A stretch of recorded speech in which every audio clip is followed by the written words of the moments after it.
What up, Body Bags? BDG reviews here. It's label week, and this month's label is Vinegar Syndrome.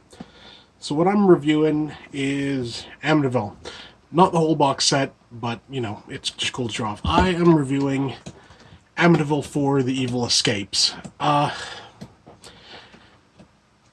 This is an interesting title because the basic plot of this, it's a made-for-TV movie, and the idea is this mother and her kids, they move in with her mother, so the grandmother. The father's died, so she's moving in with them. She's a bit of like like an old battle axe, I guess you could say. She's like really set in her ways and everything. In the meantime, a friend of hers has bought her like a standing lamp from a garage sale at the Amityville house. Now, this is the creepiest looking lamp you've ever seen. It looks like a freaking tree with like a ball on the top. Why anyone would buy that for someone, I have no clue unless you hate them. So she sends her this this lamp. Clock's another movie. And haunting stuff starts occurring in this new house.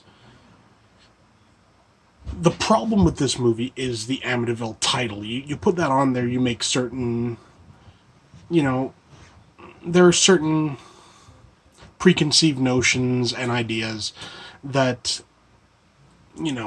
just doesn't work. I think had this movie just been called like The Evil Escapes or something, it probably would have found its audience a lot sooner. The movie itself is okay. The acting is all right. The soundtrack is okay. The effects are decent for what they are, but it is what it is. It's a made-for-TV movie, and so it's a bit light on gore and stuff like that. But Amityville's never really been about gore, so take that for what you will. What makes this really unique, though, is the fact that this looks phenomenal.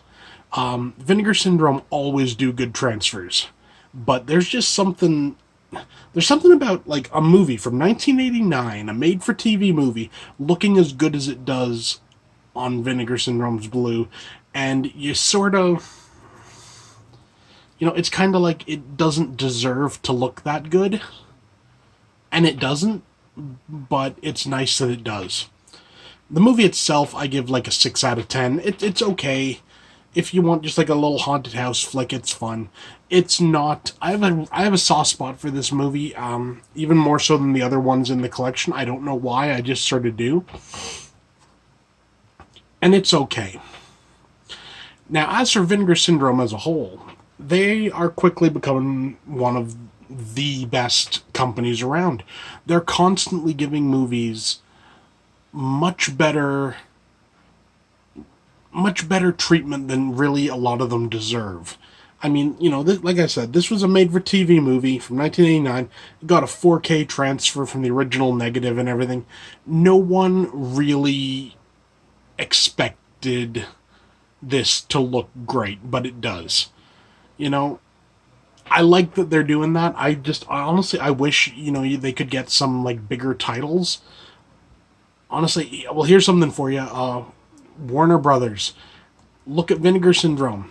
They did this with a crappy little Amityville movie. How could you mess up Salem's Lot?